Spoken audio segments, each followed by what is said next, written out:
계속해서 QA 우리 성경 가지고 같이 이 문항들을 함께 살펴보고 하나님 말씀 또 우리가 듣도록 하겠습니다. QA 성경 우리 1번 문제인데요. 없으신 분들은 제가 절을 말씀드리겠습니다. 그 절에 답이 잘 되어져 있으니 함께 같이 쭉 따라 내려오시면서 보시면 되겠습니다. 1번 문제는요. 하나님께서 주시는 땅에 들어가 말씀을 어디에 기록하라고 합니까? 2절, 3절에 기록되어져 있습니다. 2절, 3절에 보니까요. 큰 돌들을 세우고 석회를 바르라. 이 율법의 모든 말씀을 그 위에 기록하라라고 되어져 있습니다. 2번은요. 돌들을 어디에 세우라고 하고 있습니까? 4절 말씀에 있는데요. 4절 말씀에 보니까 이 돌들을 에발산에 세우고라고 기록되어 있어요. 3번은요. 어떤 돌로 단을 쌓으라고 합니까? 라는 질문에 5절에 답이 되어 있는데요. 5절에 보니까요. 너는 다듬지 않는 돌로 내 하나님 여호와의 제단을 쌓으라 라고 되어 있습니다. 4번 문제부터 6번 문제는 사실 같은 4번 문제 보겠습니다. 모세와 레위 제사장들이 백성에게 할 말이 무엇입니까? 9절 10절 말씀인데요. 이스라엘아 잠잠하여 들으라. 오늘 내가 내 하나님 여호와의 백성이 되었으니 그런즉 내 하나님 여호와의 말씀을 청종하여 내가 오늘 내게 명령하는 그 명령과 규례를 행할지니라 라고 되어져 있습니다. 5번부터 7번까지가 한 문제로 볼 수 있습니다. 어느 지파가 무엇을 하기 위해 어느 산에 서라고 되어 있습니까? 6번은 그리심산에서 어떤 지파가 왜 섭니까? 7번은 에발산에는 어떤 지파가 서서 어느 지파에게 외칠 것입니까? 라는 질문인데요. 답은 시몬과 레위, 유다와 이사갈, 요셉과 베냐민은 백성을 축복하기 위해서 그리심산에 서게 되고요. 르우벤과 갓, 아셀, 스브론, 단과 납달리는 저주하기 위해서 에발산에 서라고 되어져 있습니다. 8번 질문은요. 어떤 자가 저주를 받을 것이라고 말하고 있습니까? 총 12가지의 저주가 나오고 있습니다. 우상을 만들어 은밀히 세우는 자, 부모를 경홀히 여기는 자, 이웃의 경계를 옮기는 자, 맹인의 길을 잃게 하는 자, 객이나 고아나 가부의 송사를 억울하게 하는 자, 그 아버지의 아내와 동침하는 자, 짐승과 교합하는 자, 그의 자매 곧 그의 아버지의 딸이나 어머니의 딸과 동침하는 자, 장모와 동침하는 자, 그의 이웃을 암살하려는 자, 무죄한 자를 죽이려고 뇌물을 받는 자, 율법의 말씀을 실행하지 않는 자, 이렇게 12가지의 저주가 오늘 등장하고 있는 것을 볼 수 있습니다. 9번 질문은요. 그때 모든 백성은 무엇이라고 반응해야 합니까? 모든 백성은 아멘할지니라 라고 모두 화답해야 합니다. 마지막 10번은요. 율법을 어떻게 해야 저주를 받지 않을 수 있을까요? 모든 율법을 지켜 행하면 그 저주에서부터 우리가 자유로운 신분에 놓여지게 됩니다. 우리가 인생을 살아가다 보면 모든 인생의 이야기에는 끝이 있다라는 것을 잘 알고 있습니다. 또 모든 이야기에는 결말이라는 부분이 있게 되어져 있습니다. 네버 엔딩 스토리라는 끝이 없는 이야기다라는 이야기도 있지만 결국 그 이야기에도 결국 끝이 존재하더라고요. 그래서 우리는 기승전결, 이 결말이 없는 이야기에는 크게 흥미를 느끼지 못합니다. 또 때로는 우리가 이렇게 우리 누군가와 대화를 하다 보면 그 이야기들에 대해서 거두절미하고 그래서 말하고 싶은 게 뭔데? 라고 우리의 성급한 마음을 내세우기도 합니다. 그래서 결말이 뭔데? 결말은 참 중요합니다. 그래서 어렸을 때 우리가 학교를 다닐 때 보면은 교장 선생님께서 훈화 말씀하실 때 자, 이제 끝으로 항상 이런 말들을 하시는 걸 알 수 있어요. 그 말에 잘 기울이면 나에게 도움되는 말이 분명히 있습니다. 오늘 본문 27장은요. 이 신명기가 세 부분으로 나뉘게 되어져 있는데요. 모세가 하나님의 말씀을 듣고 1장부터 4장까지는 그 첫 번째 설교로서 과거 하나님께서 이스라엘 백성들에게 행하신 일들을 회고하면서 이야기하고 있고요. 나머지 5장부터 26장까지는 현재 이스라엘 백성들이 가져야 할 마음가짐에 대한 그 하나님의 말씀을 전달하고 있고, 마지막 오늘 27장부터 신명기 끝장까지의 말씀을 보면 이제 앞으로 이스라엘 백성들이 이 시대를 이제 가나안 땅, 그 축복의 땅에 들어가서 살아야 될 그 자세들에 대해서 다시 한번 명령하고 있는 것을 볼 수 있습니다. 그런 27장부터가 이 신명기의 결말에 해당되는 부분이라고 우리는 생각해 볼 수 있습니다. 그러니 이제 잘 들어야 합니다. 그런데 이 말씀을 우리가 살펴볼 때 먼저 생각해 볼 것은 이 말을 전하고 있는 이제 주체자들이 조금 변동이 생겼다라는 것을 알 수 있습니다. 말씀드린 대로 신명기는 세 부분으로 나뉘는데요. 그 첫 부분의 1장에 보면요, 이 모세가 라고 되어져 있어요. 이 모세가부터 시작을 합니다. 이 말을 전하는 대상이 그 주체가 모세라는 것을 알 수 있습니다. 두 번째 장이 시작하는 5장에서도 모세가라고 시작이 돼요.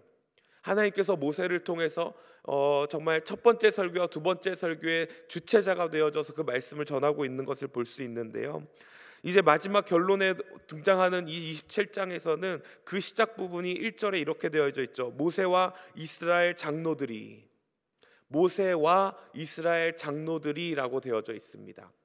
이 말을 전달해야만 하는 주체가 이제 모세를 포함한 이스라엘 장로들에게까지 그 범위가 넓어졌다라는 것을 알 수 있습니다. 우리가 잘 알고 있는 대로 이 신명기에 등장하는 이 하나님의 말씀을 들어야 하는 백성들은 이제 광야에서 막 태어나 자라온 2세들입니다. 출애굽 당시의 상황을 잘 모르는 자들이에요. 그렇기 때문에 이제 새로운 영적 리더들이, 그 장로들이 등장하여 이 이스라엘 백성들이 들어가 살아야 될 그 가나안 땅에서의 삶의 모습들을 어떻게 이끌어가야 하는지를 알려주고 말씀으로 기록하고 있는 것을 볼 수 있습니다. 사랑하는 이 새벽을 깨우는 성도 여러분, 이 새벽을 우리가 하나님 앞에 나와 열심으로 살아가려고 하는 저와 여러분들이 정말 이 시대를 이끌어갈 영적 리더인 줄 믿습니다. 이 시대 가운데 하나님께서 계속 말씀하시는 거예요. 이 시대를 이끌어갈 영적 리더들이 어떤 삶의 자세를 가지고 하나님 앞 다가올 그 축복의 땅에 들어가기 위한 준비를 할 것인가, 저와 여러분들에게 하시는 말씀이라고 저는 믿습니다. 그래서 이 영적 리더들이 온전한 믿음을 가지고 하나님의 말씀을 붙들고 정말 모세에게 지금까지 인도해 주셨던 그 하나님이 정말 그들의 하나님을 고백하면서 살아가는 삶의 자세가 중요하다라는 것입니다. 우리 부산 영락교회에서 얼마나 오랜 시간 동안 많은 분들이 기도로 이 재단을 쌓았을까요?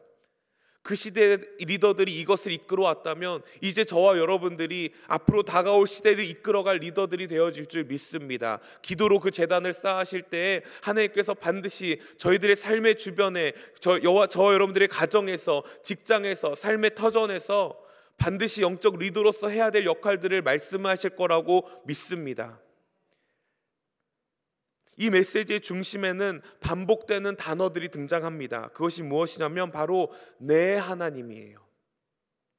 지금까지 모세는 내 하나님으로, 지금까지 나를 인도해 주셨던 하나님으로 나를 보호해 주시고 나를 이끌어 주시고 나와 함께 해주시고 나와 같이 울어주시고 떨기나무 가운데 내가 두렵고 떨리는 마음으로 내 신을 벗어 무릎을 꿇고 주님을 대면했던 그 하나님으로 믿음으로 고백하면서 이 이스라엘 백성들이 이끌어왔지만 이제 결론에 다가라서는 어떤 말씀을 하고 있냐면 내 하나님, 이스라엘 장로들에게 말하고 있는 것이 무엇입니까? 너희들의 하나님을 강조하고 있는 것을 볼 수 있습니다. 이 내 하나님이라는 단어가 많이 등장을 합니다. 2절 말씀에도 등장하고요, 3절 말씀에도 5절, 6절, 7절, 9절 말씀에 계속 반복해서 등장을 합니다. 이제 내 하나님이 너희들의 하나님이다. 사랑하는 영적 리더인 여러분, 이제 우리가 가진 이 신앙의 모습들, 우리가 간절히 지키려고 했던 이 새벽의 제단의 기도의 제단을 쌓는 저와 여러분들의 모습의 삶 가운데 나를 지금까지 인도해 주셨던 하나님, 나를 지금까지 보호해 주시고 나와 동행하여 주시고 나를 지켜주셨던 그 하나님이 이제 우리가 다음 세대들을 향해서 우리가 믿음의 본을 보이면서 너희들의 하나님도 된단다라는 믿음의 선포를 해야 될 줄 믿습니다. 그럴 때 하나님께서 이스라엘 백성들을 끝까지 지켜주시고 보호해 주시고 인도해 주셨던 것처럼 그 가나안 땅에 들어가 수없이 많은 전쟁을 하면서 그들을 물리치고 정복하는 일들을 해야만 했지만 그럼에도 그들을 지켜주셨던 하나님이 되는 줄 믿습니다. 우리가 그러한 영적 리더로서 정말 어떤 어려움 상황 가운데서도 우리를 지켜주셨던 그 하나님이 이제는 너희들의 하나님이라 한다라는 믿음의 고백을 할 수 있는 저 여러분들 되어질 수 있기를 예수님의 이름으로 축복합니다. 저도 사실 현대 이 시대의 청소년들이 또 주일학교가 청년들이 큰 위기다라는 소리를 많이 들어왔습니다. 들어만 왔지 실질적으로 그 현장 가운데 들어가 보지 못하니까요 얼마나 큰 위기인지를 깨달을 수가 없었어요. 아마 이 새벽을 깨우는 이 자리에 앉아있는 성도님들도 많이 듣기만 했지만 실질적으로 그게 내 몸에 체험이 될 만큼 내 몸으로 정말 느껴질 만큼 피부로 와닿을 만큼의 어려움은 그런 위기는 느끼지 못하실 수 있을 것 같아요. 그런데 제가 중고등부 사역을 하면서 또 우리 교육부 담당을 하고 이렇게 같이 사역을 하면서 계속 듣고 그 안에서 어려움들을 느끼는 것을 정말 제가 몸소 경험하니까요 위기는 위기구나라는 생각이 들었습니다. 정말 앞으로 10년 뒤 20년 뒤 한국교회의 청소년들이 얼마나 남아있을까요? 한국교회 주일학교 학생들이 얼마나 남아있을까요? 청년들이 정말 손에 꼽을 만큼 인원이 다소 간폭하고 어려움에 더 처하는 상황이 오지 않을까라는 생각을 하게 되었습니다. 우리 한국이 많은 부분에 있어서 앞서가는 미국을 쫓아가는 것을 잘 알고 있습니다. 미국에서 사역을 하던 저는 어떻게 보면 그 위기의식을 이미 경험하면서 그 시간들을 보내왔을 수도 있을 것 같습니다. 지금 시대의 미국 교회 많은 한인교회를 가보면요 아무리 큰 교회다 할지라도 주일학교가 10명이 넘는 15명이 넘는 주일학교와 그 모습을 찾아보기가 어렵습니다. 중고등부는 더 심하고요 청년들은 더 심합니다. 제가 섬기는 교회도 작년이 한 1000여 명 되는 교회였는데요 청년들이 처음 부임했을 때 12명이 안 되더라고요. 중고등부는 50-60명, 주일학교는 80여 명.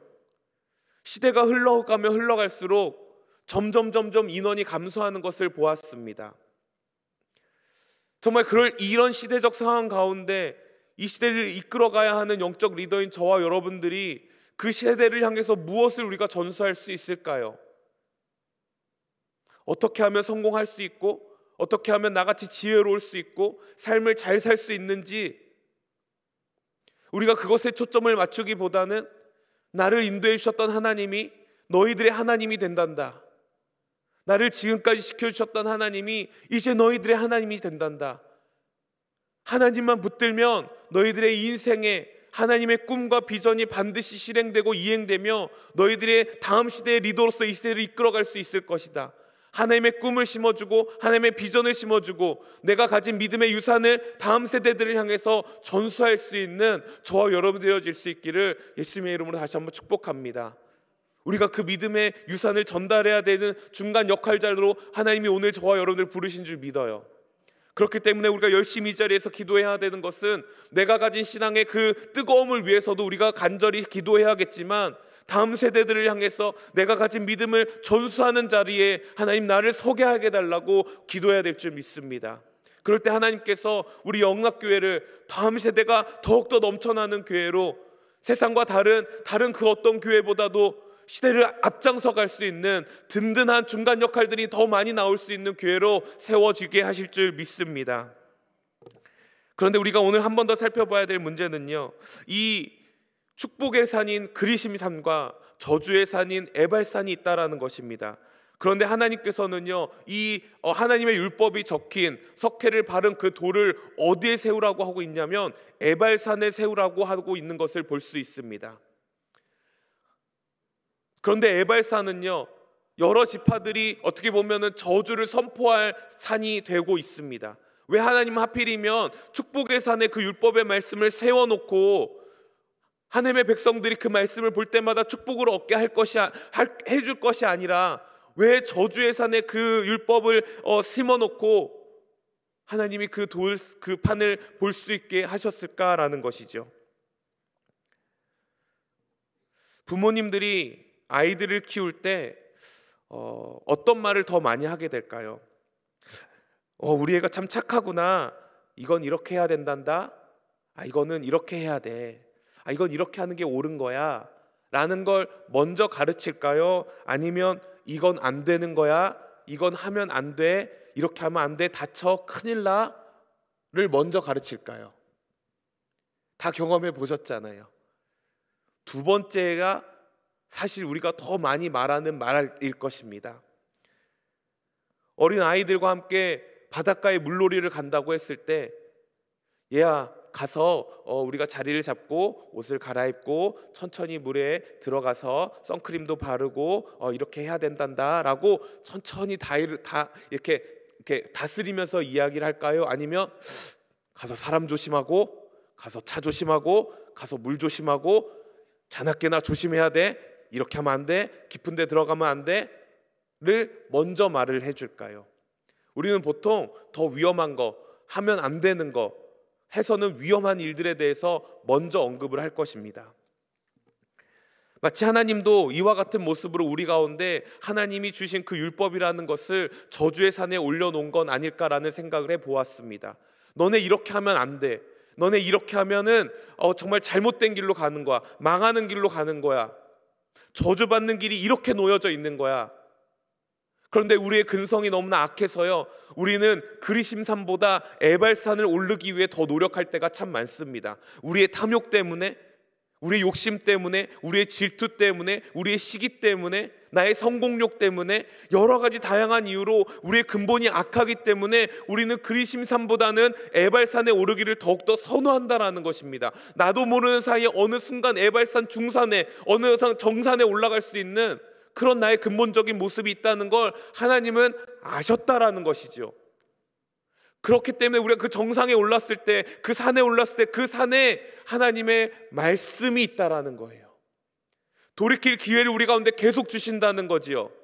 우리가 악한 것을 알기 때문에 그 말씀을 보고 돌이키는 기회를 우리 가운데 주시겠다라는 거예요. 하나님이 이렇게 우리를 사랑하시는 분이십니다.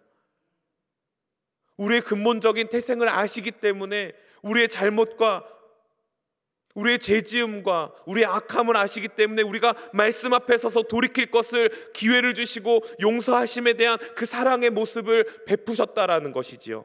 에발산은 저주의 산입니다. 기억나는 한 가지가 있을 것입니다. 나무에 달린 자마다 저주 아래 있는 자들이다.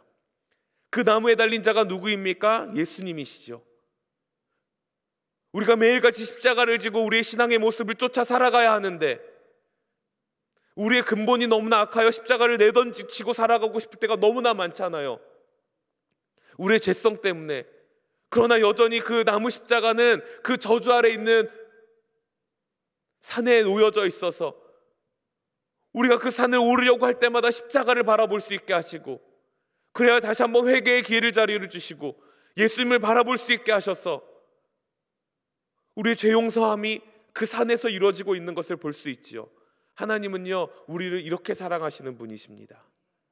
그래요, 그 산에 우리가 등반할 때마다 말씀을 볼 수 있게 하시고 그리스도의 십자가를 볼 수 있게 하셔서 우리를 향한 하나님의 사랑이 더욱더 뜨겁게 표현되고 있는 것에 우리는 감사할 수 있어야 될 줄 믿습니다. 그곳이 우리가 하나님을 경배하는 자리예요. 우리의 돌단을 쌓아야 되는 자리인 줄 믿습니다. 저주의 자리가 축복의 자리가 되는 거예요. 우리의 죄성의 자리가 회개의 자리가 되는 줄 믿습니다. 세상을 향한 우리의 마음들이 예배하는 자리로 나와서 하나님을 만날 수 있는 자리가 되어질 수 있기를 예수님의 이름으로 축복합니다. 그렇게 우리가 하나님 앞에 설 때 과연 우리는 어떠한 자세로 나아가야 할 것인가? 하나님의 말씀을 보니까요, 그 돌단을 쌓을 때, 하나님을 예배하며 나아갈 때 그것을 쇠를 대지 말고 다듬어지지 않는 돌을 가지고 닿아서 쌓으라고 말씀하십니다. 그 의미가 무엇입니까? 쇠를 대지 말고 다듬어지지 않는 그 돌, 우리의 있는 모습 그대로를 원하신다는 거예요. 우리의 약함, 어제 강사 목사님도 말씀하셨잖아요. 약한 자를 들어 사용하시는 하나님, 우리의 부족한 부분을 들어 사용하는 하나님, 우리의 약함을 통해 하나님의 강함을 나타내길 원하시는 하나님. 여러분, 있는 모습 그대로가 여러분들이 영적 리더로서 살아가는 삶의 자세의 모습인 줄 믿습니다. 예배하는 자리, 내 모습이 어떤다 할지라도 자리에 나오는 것이 중요해요. 내가 세상에 얼마나 악하고 죄성 가운데 살아있다 할지라도 그것은 중요하다는 것이 아니죠. 하나님은 그냥 있는 모습 그대로 예배 자리에 나와서 앉아있기만 하면 그 자리가 축복의 자리로 우리를 인도하실 자리가 된다는 것을 믿으시기 바랍니다. 하나님이 우리를 이렇게 사랑하세요. 있는 모습 그대로. 그럴 때 하나님이 우리를 놀랍게 사용하시고 더 크게 우리를 부르실 줄 믿습니다. 이제 우리가 볼 것은 마지막 12가지의 저주들에 대한 이야기입니다. 크게 두 가지로 또 나뉘어져요. 어제 말씀을 살펴본 것처럼 우리 십계명에 큰 두 가지 그 카테고리가 있었잖아요. 하나님을 사랑하고 이웃을 사랑하는 것. 이 12가지 저주에도 어떻게 보면 똑같은 카테고리가 등장을 합니다. 하나는요, 하나님의 가장 싫어하시는 일, 우상을 만들어 섬기지 말라라는 말씀이에요.